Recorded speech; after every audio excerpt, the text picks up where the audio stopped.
Yo, good morning mga lods. For this video ay magpapaksiw tayo ng bangos. Siyempre meron tayong luya dyan. Hindi mo na pinakita yung iba. Ito, meron tayo dyan sibuyas, bawang, siyempre yung ating luya. At yung ginawa ko palang mantika ay, mantika pala ng ginamos kahapon na niluto ko. Siyempre maglalagay tayo ng pamintang buo. Tapos, laurel. At siyempre yung ating okra, maglalagay tayo ng okra. Yan o. Yan. Para masarap, makulay ang buhay. Siyempre may talong din. You know.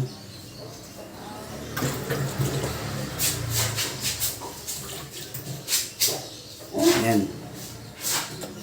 Tapos, ilagay tayo ng suka. Yan. At siyempre asin.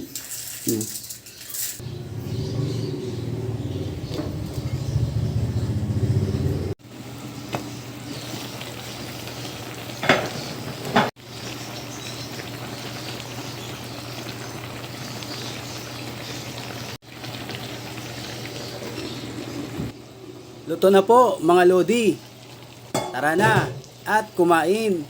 Ingat kayo palagi at salamat sa panonood ng aking mga video. Bye bye!